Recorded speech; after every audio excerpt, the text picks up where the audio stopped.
All right, everybody, welcome back to the Kleen-Rite Radio podcast. Again, I'm sitting here with my good buddy, Marc Tyndale. I am Fix It with Phil, and we are going to jump into build, buy, rebuild today. We're talking all about acquiring a site. If you're new, want to get a new site, add another site to your repertoire, whatever that looks like, we're going to dive into the different aspects of what to consider when building, buying, or remodeling. Whether you're new to industry or an existing operator, this is going to be a great session. Yeah, we're gonna cover a lot. We're gonna talk about some things you might not have thought about, or some aspects that kind of escape everybody's mind when they're trying to dive into this. Yeah, sometimes when you have an opportunity come in front of you and you really want something, sometimes you skip the steps that you probably should take. So let's dive right into, should I build a car wash today, and 2025? I know that you have a lot of experience helping people building your own car washes. I don't really have a ton of experience with, looking at land and, understanding what I need to have or what's going to have to happen. So I'm really going to let you run with this one. Tell me, what does it really look like to build? Yeah, let's talk about the complexity of building anything, whether it's a car wash or a house or another building. So it is complex, and it takes a lot of time, and it takes a lot of capital to actually build, let's say, a car wash. You start out with land development, which can take a year, sometimes two years, sometimes in some areas. Yeah. And then once you get through land development, then you have to get through permitting, which is your structure and your mechanicals. And I'm assuming you've already gone through architectural with your architect for design. So now we're 2 years in. Mm-hmm. And in today's market, personally, I do not think, and the term for this is greenfield. I do not think this is a good market for greenfield in the in-bay self-serve arena. I think it's still, you're going to see a lot of greenfields in Express Tunnel because that's part of their model with the bonus depreciation that they get from doing that. But for a mom and pop or a small local chain, building is probably not the best opportunity unless you absolutely want to build and you know what you're doing and you have built before. So I hear what you're saying, and I am the guy that says, nope, I want it all brand new. Okay. All right. Let's do it. I'm looking for land. Okay. What am I looking for? So, when you're looking for a retail spot, you're looking for traffic count. For an in-bay self-serve car wash, you want something in the above 10,000 cars a day. Today, to find that land in the Northeast anyway, or the Mid-Atlantic, I mean, you're starting at 500,000 for less than an acre, upwards to $1 million just for the land. So that's just the land, and you haven't improved it at all. There are opportunities sometimes to tear something down, which something to think about. Something can help if it was you're just repurposing a site, and starting from scratch. That can help. Right, so the land development process is you're dealing sometimes with more than one government entity. You're dealing with the township, the state, the road department, the sewer authority. Sometimes you're dealing with community improvement boards where they have to approve the aesthetics. So it can get very expensive very quick. Right, and you have to be able to forecast what you're going to spend on that. So we just talked about the land. Yeah. So let's say, Phil, you want to build a car wash, and I was walking you through just a 10,000-foot view of what it's going to cost you. Mm-hmm. Very quickly, you would get a gauge of whether you'd want to do that or not, right? So the way I'd take you through that process is you came to me, you've already identified a piece of land. That land is, let's say, an acre and a half at $750,000, which would not surprise me today. And in most small to medium towns Yeah. in the United States anywhere. Especially with 10,000 car count driving by. Yeah, and It's a prime piece of land. if it's 15, 20,000 cars, even better. Somebody like myself, I'd look at your ingress and egress. Look at make sure you're not on an alley or a side road. You have good visibility, and it's mostly rectangular. Yeah. I've had a lot of people come to me in the past where they want to put a car wash on a triangle, and it just does not work.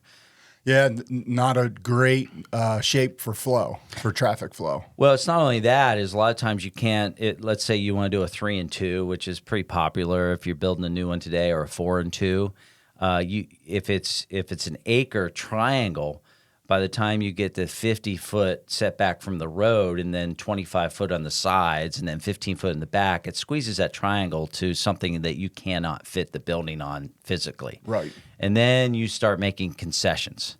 And I always used to tell people, if you have to make a multitude of concessions, maybe this is not the best spot for you. Move on, get another spot. And sometimes that's hard for people to move on because they've really been thinking about this spot for a long time. Mm-hmm. So Phil, I've told you that the ins and outs of your triangular lot. Yeah. Right. So now now you find a rectangular lot, good road. You have a very nice 25-foot access, and then a 25-foot exit, maybe 50-foot. That'd be great. It's not a right in, right out, which I don't love, on a divided highway, even though it works in some places, like New Jersey. You have to have right in, right out, right. So you don't have a choice. But so you acquire this land. It's $750,000. Now what? Okay, so now you start calling your distributors and getting prices on equipment. Today, it may shock people. It may not shock people, but for 2 in-bays and a nice package, 4-bay self-serve with vacuums, floor heat if you need it, space heat if you need it, your boilers, your air compressors, you're probably in the $1 million to $1.4 million range, whether it's a tunnel or an in-bay self-serve. Is that installed, or is that just the equipment alone? That's usually installed with tax and freight. So now it was at 2.1, 2.3. Yeah, something like that. Yeah, we're getting up there. Now we need a building. Yeah. Okay. We're just scratching the surface. Yep. And then you get the letter from the power company that says oh, by the way, we don't have 3-phase exactly where you are. We need to bring in another 100 feet. Mm-hmm.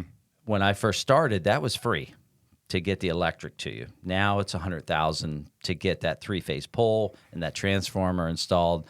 And you're like, okay, I can eat that. What's the next thing? What else is going to happen to me? Because you really don't know, right? Until you can't predict all of what the utilities or the towns are going to put on you. Mm-hmm. So that makes it pretty difficult. So now we're, that's probably about a 3,800 square foot building. You want to build it out of block. You probably want to put a nice, wall liner on it, have a decent roof. We're not going crazy here, and you're probably in the 150 to 250 range, depending on where you are, for square foot of just for the building. So now we're another $1 million. So you very quickly are at $3.2 million for that car wash. Now on a 25,000 car road, I would say possibly do it. Because that's a car wash I look at that would do 600, 700, 800,000 gross. But if you're looking at a $3 million investment and your pro forma says that you're going to do 250,000. Well, that doesn't pencil. That's 11, right. 12, 15-year payback. It's just not looking that great. So I think the operators that are well branded and well capitalized, they have multiple sites. Their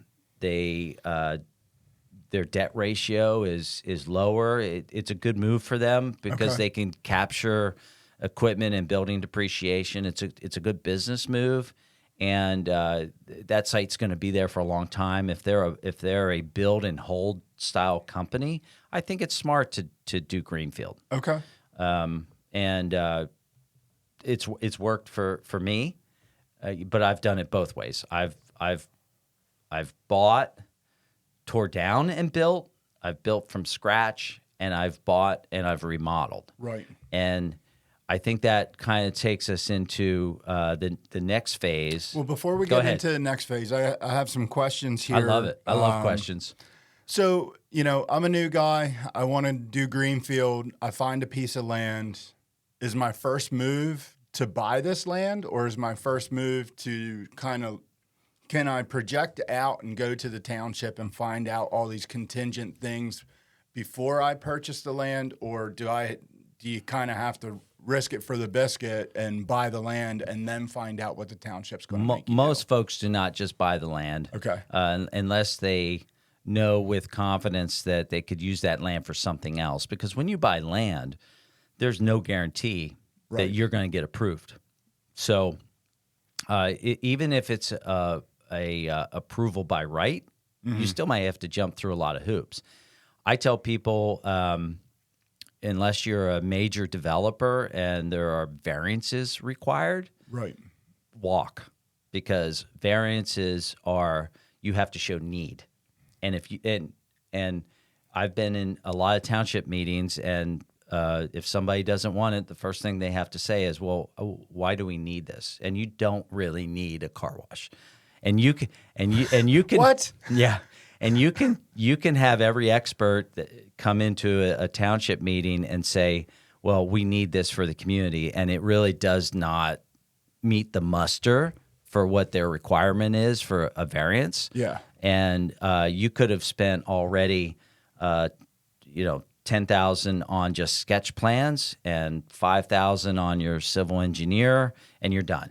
At that point, and money wasted. Money wasted. So what most people do is they'll do a purchase agreement, and the seller will give them, sometimes it's negotiable, but the minimum would be 90 days due diligence. So you're gonna have to burn some cash to do that due diligence, and that you don't get that back. I mean, that is, your homework's going to cost you money on that due diligence.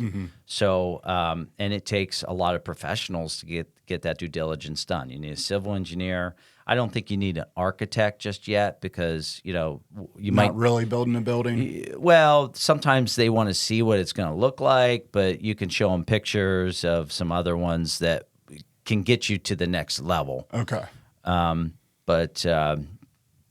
Yeah. So who would have thought it would take that much?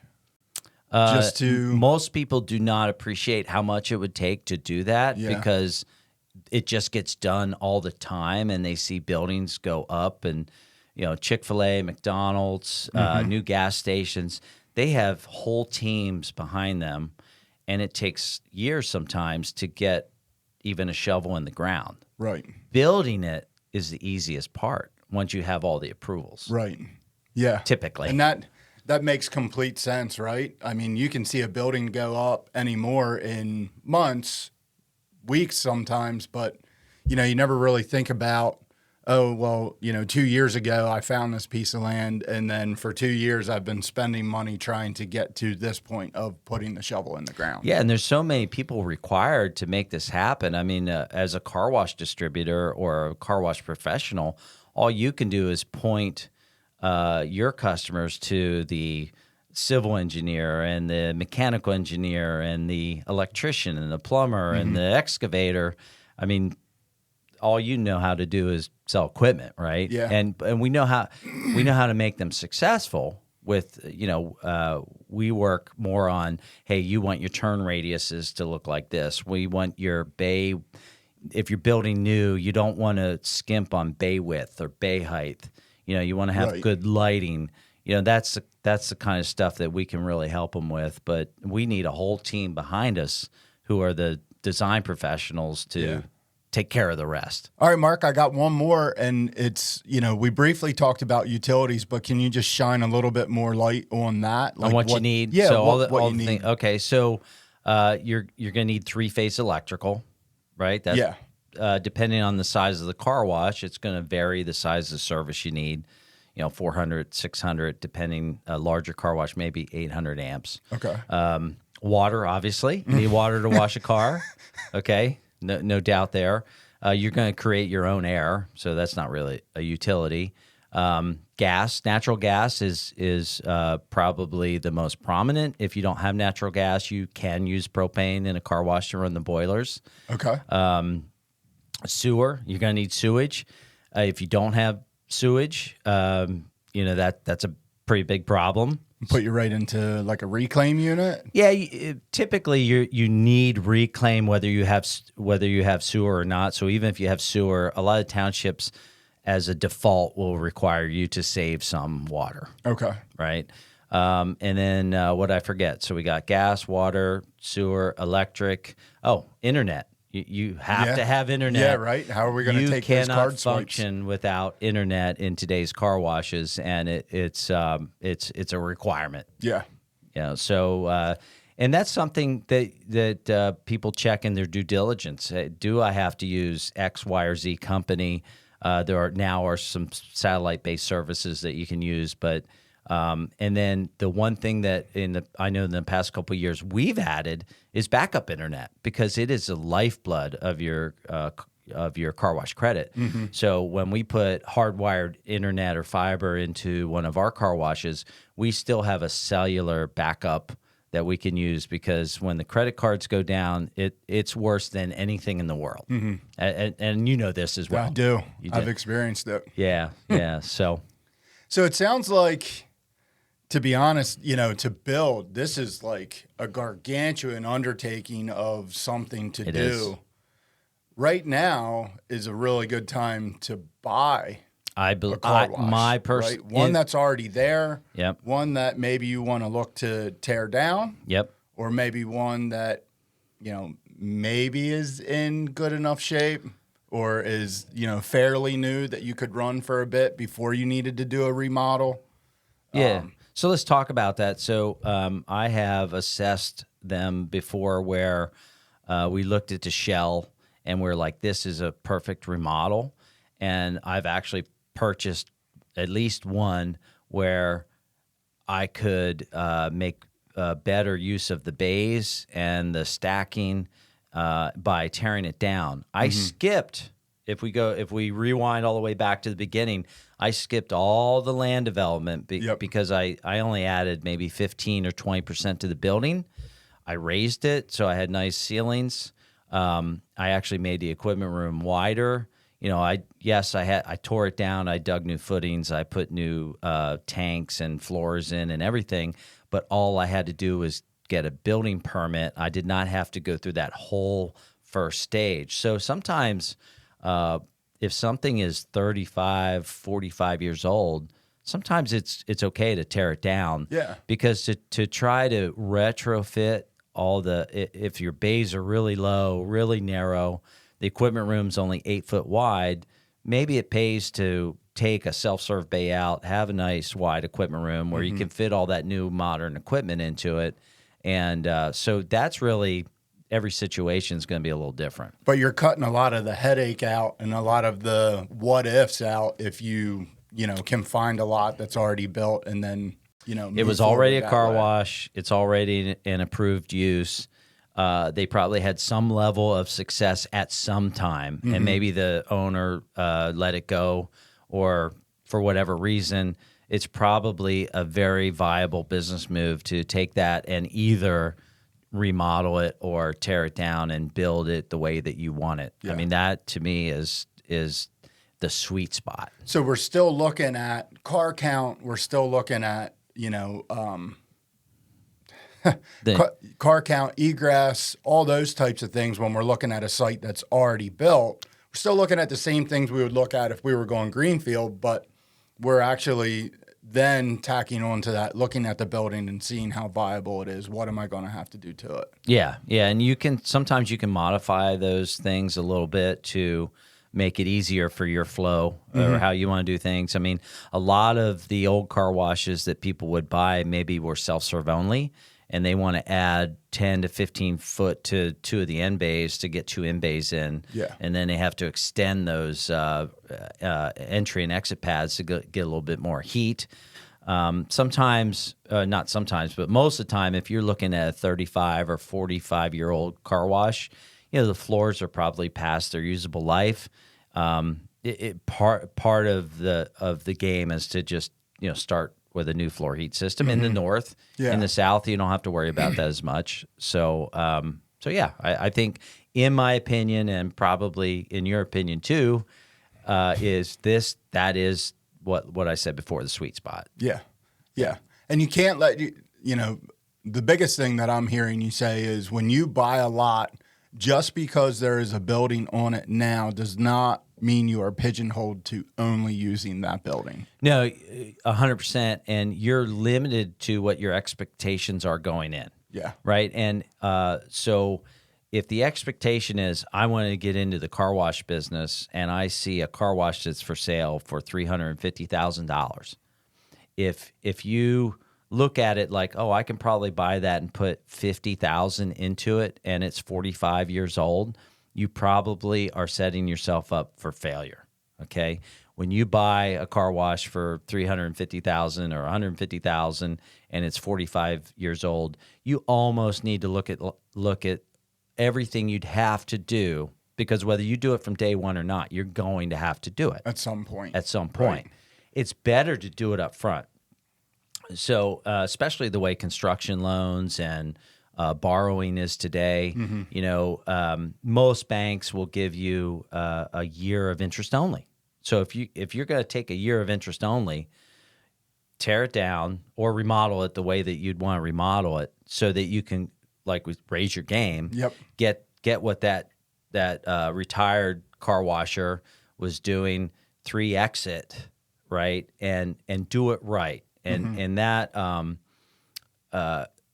we used to call that do it with a splash, right? Rather than just, another guy bought that car wash down the street and it changed a little bit at a time. You want to change it a lot. Like a grand reopening, let everybody know, hey, I'm raising my serious. game. Yeah, I'm taking this very seriously, and I'm going to turn this into the best car wash in town. Yeah, and small towns are even better, because the chatter about that is, wow, that guy really did it right. Yep. And it'll work. So when you're going around, I'm buying a car wash that's already built. When you're going around and you're looking at these sites, who are the people who's the team that you need to assemble to take with you to these sites, right? We know, I know already a distributor is top on that list. Yeah. Right? Because they're going to be able to kind of give you a pro forma of what they believe it could do if you did X, Y, and Z, and give you kind of a cost analysis on that. Yeah. Who else? Is there anybody else that needs to be part of that team right out of the gate, do you think? Sure. So your equipment supplier should be one, right? Mm-hmm. Your distributor equipment supplier. And two, you're going to need some type of a builder, whether it's a remodel builder or you're going to need a contractor. Right. And that contractor is going to have the electrician and the plumber. You're going to need those trades to get from point A to point Z. So by doing this, we skipped all the other design professionals, and now we're really just dealing with distributor builder, which is a much more... It's stressful for anyone. Right. I know you're going through a little bit of that right now. I just went through a little bit of that myself and personally. And it's a stressful situation. There's always going to be stuff you do not know that you're going to have to pay for. Mm-hmm. And but you interview your distributors, you interview your builders, you get who you're comfortable with, and you may need a mechanical engineer, depending on the town, to submit, some sealed drawings for the mechanicals. Okay. That's pretty common anymore. They're going to be looking at anything from ADA compliance, which I don't know if you've run into that. I have not. I have. I have some meter boxes that are much lower. I have any new construction. You in Pennsylvania anyway, I can't speak for other areas, but in Pennsylvania you have to have at least one vacuum, where all the highest point is 48 inches. And then you have to have a at least one bay where the highest reach point is 48 inches. You can get a variance from that, but sometimes you don't want to. I mean, you want to give access. So yeah, we want everybody. To be able to use them. And that's a great point because honestly, I've never really considered that. It's not really a normal thought. Yeah, doorways. They'll check your doorways.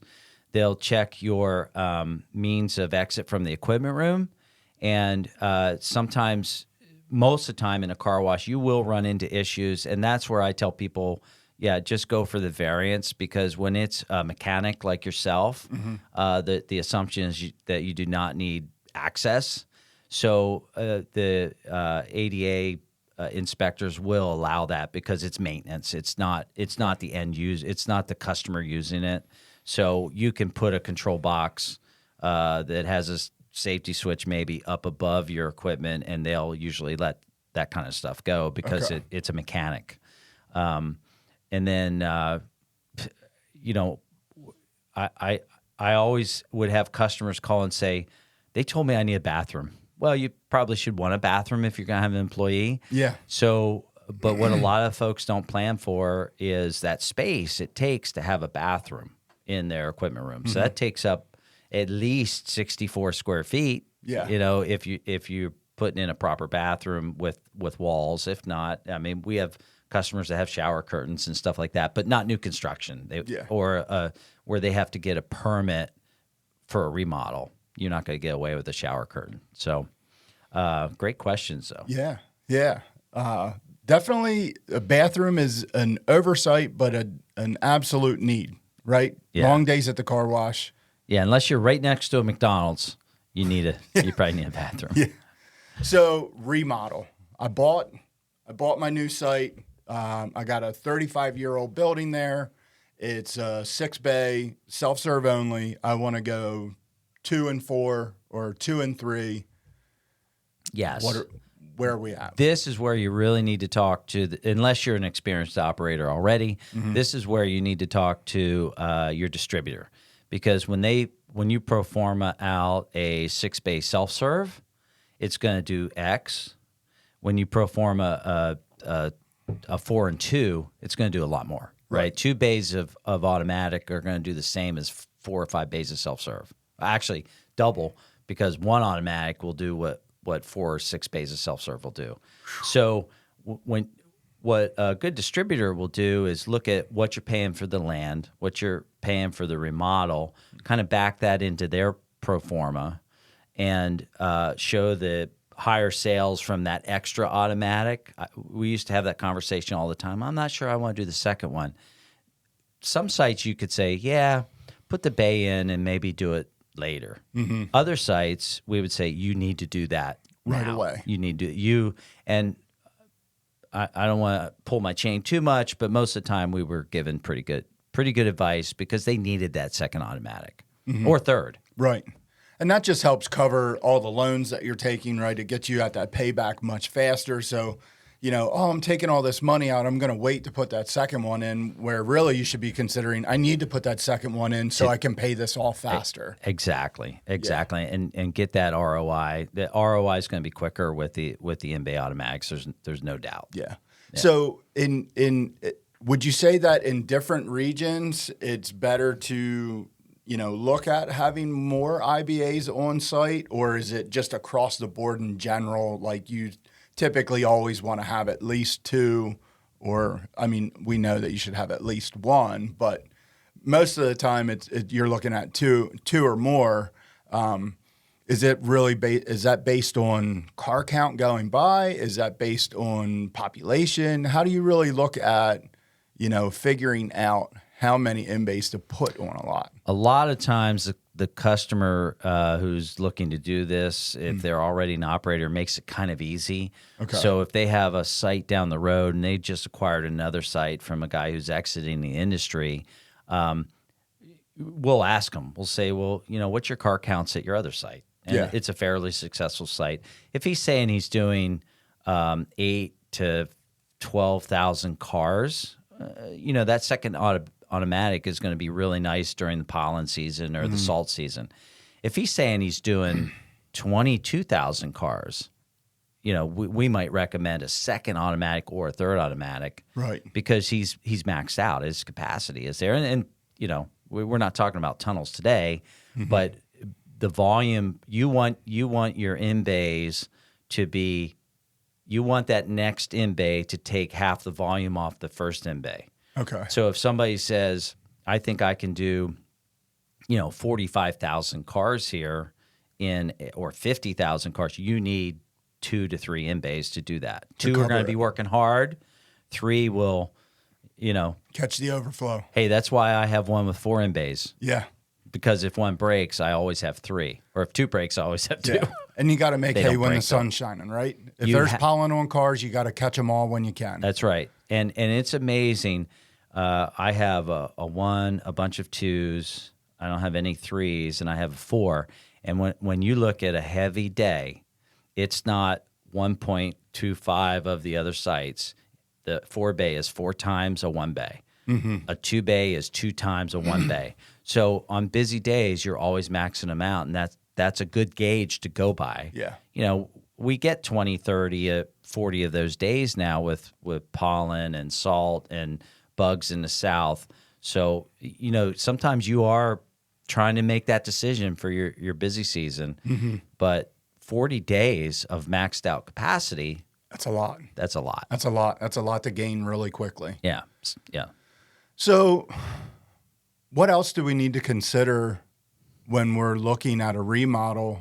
If the ceilings are high, the bays are wide enough, I'm not looking at a structure rebuild. I'm looking at, walls. Pinch points. Yeah. So when you're looking at this car wash, let's say you're new to industry, because that is the most dangerous purchaser. And that's a big thing right now. We got a lot of new to industry people wanting to get into car washing. They realize how good of a business it is, And they don't necessarily know what they just bought. And that's probably one of the number one things we deal with. So the electric service, you have to look at what you're going to be putting in there, not what you already have. We have so many car washes that you and I talk to every day, and they have a 200 amp single phase panel, and they have a 6-bay self-serve, and they want to add an in-bay. Well, guess what? You need a 400 amp 3-phase service. Yeah. And you need to change it. It's time to upgrade right away. Yeah, so electric is big. We used to always help people air test if it was summer, we would air test their floor heat system, just to give them the peace of mind that it worked. Make sure that it's holding pressure and that it's not going to leak out. And it's a very floor heat is a very buyer beware, okay? Because the seller might be the most honest guy in the world, and in his mind it works just fine. But when the buyer comes in his first winter, he realizes he loses 15 gallons of glycol every day. Well, that's not just fine. Yeah. Right? There's a leak. So, which is fixable. If it's a newer system, you can find them, you can fix them. But if it's 45 years old, you probably need a new floor and you need new tubes and all that kind of stuff. So I would say electric is big. Water, if you look at the incoming water line size, standard is 2-inch water line. A lot of old, smaller self-serves might have a 1-inch, or they'll have 2 1-inches going into a meter to try to get capacity. Okay. But usually you can always get around the gas issue with some propane. Not a major showstopper there. But I would say the biggest things to look for are the measurements. That's what I always focused on the most. Once the mechanical was taken care of, if somebody had 10-foot high self-serve bays, well, you're not going to put an in-bay in there. If they're 25-foot long, you're not going to put an in-bay in there. If you're okay with that, that's fine. But the distributor will tell them those things to look for. Right. If the equipment room's only 8 foot wide and you want to buy this big, whatever, reclaim system or spot free or, add a tank, it needs to be bigger. You need space for that. Yeah. And sometimes you can go up, but it's not ideal. And then when we started this conversation about that, you said pinch points. So we're talking about the measurements. And when I think of pinch points, being an outdoors guy, I'm thinking of the parking lot itself, right? The lot that it's can on. Be a huge pinch point. Do we have, it's all self-serve now. Do we have enough space for traffic flow to get people in and out of IBAs? You've seen them. I think you might have bought one, but the self-serves where they're perpendicular to the road. Yes. And you have one car of space to get out of the exit and one car of space with stacking. The one you have is amazing because there's two automatics in it. Yep. But there are car washes, tons of them even around here that are perpendicular to the road. The bays are 18 foot long. There's only 25 foot on either side. You just have to know going in that car wash is never going to be more than what the dimensions it can hold. It has now, because there's no expansion capability. So I'm not saying that's still not a good buy.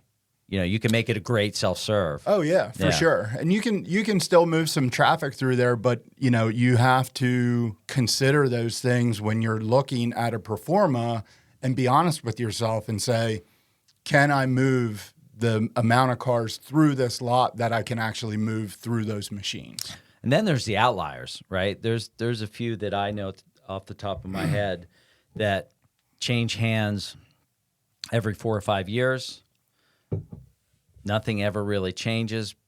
I would, look at the transactional history, and if that car wash has changed hands 8 times, I'd be buyer beware. Yeah. There's something. There's a red flag. There's a red flag there. Yeah. And I don't think you would have 8 poor operators in a row.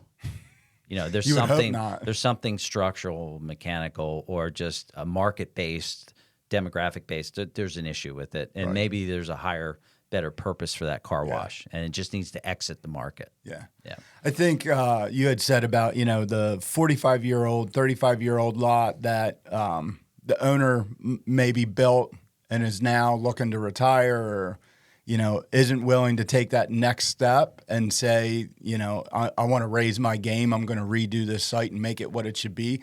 That's the guy I'm looking for. Right. Because he made it his professional business for his baby. Many years. It was his baby, and he just wants to move on, and I don't blame him. He put his time in, and if you're 70 or 80, who wants to borrow money and do it again? It's time to enjoy life, right? If you do, good on you. Yeah. Right? We love you for it. Yeah. If you don't, if you're not looking to do that and you have a young guy come to you and he's hungry and he wants to do this business as well, would you say that's a good time to sell? Yeah. I mean, there's enough opportunity out there right now that you can get quick sales. Yeah. Matter of fact, I just referred one yesterday. I don't know when this is airing, but the guy's probably listening, and he'll probably buy it. Yeah. He has a motivated seller and a motivated buyer, and the buyer knows what he's getting into because he's done it a couple times. And if they come to an agreement, the new buyer will probably improve the cosmetics greatly. He'll put credit cards in. He'll raise the prices. Actually, the lighting and the booms, and he needs probably new meter boxes. His back room's probably, I didn't see it, but it's probably original equipment. A little rough. So it probably will need some self-serve equipment, maybe a spot free. I don't think it's a small postage stamp. I don't think they'll ever have an in-bay, but it'll make a great 5-bay self-serve in a really busy area that's served the community for a long time. Yeah. So, I mean, for me, hearing that, it's, guys out there, if you're new and you're looking to get into it, take note to what we're saying, right? Look for that site that might look a little bit older. And if there's an older gentleman walking around, he probably owns that and he probably built it. Yeah. And I would say if you are out there and we get the calls after people buy car washes, call somebody before you buy it. And just have them take a look at it and, give you the upside and the downside of it. Just even a 1,000-foot view could save you thousands of dollars. Yeah, for sure. Of mistakes. So, What else you got? I don't know. I mean, we did pretty well today. I think we have to thank Simon Eyes. Simon Eyes, we thank you. We appreciate your support and believing in the podcast. And our new website for the Kleen-Rite Radio is kleen-riteradio.com. Pretty easy to remember. All the podcasts, actually, you can watch on there or listen to, and the podcast has now been launched onto all the popular platforms. So so you can check it out on Spotify, iHeart, Amazon. Yeah. I'm not going to name them all because I don't know them all. I don't know them all either. This is new to both of us, right? But if you want to watch it, you can watch it on YouTube. You can listen to it on YouTube or all the other great platforms that are out there. And when you listen next time, we have a special guest, which is our final episode of this series. And we're excited. We're not going to tell you what the summer series is about. Oh, yeah. But we are super excited about that. Guys, definitely stay tuned. Subscribe if you're not subscribed. And hit the like button to let us know that we're doing a good job. Yeah, let us know if there's a topic that you want to hear or listen to. You can always call us. I think that we have reached a lot of people. We've been interacting with a lot of these people that have contacted us because of the webinar or an in-person seminar or the podcast. We've helped a few people. So it's been good for us. It's been good for them. Yeah. I think it's been great all around. Yeah, great. So, all right. On that note, thank you everybody for tuning in, and we'll catch you next time. See you later.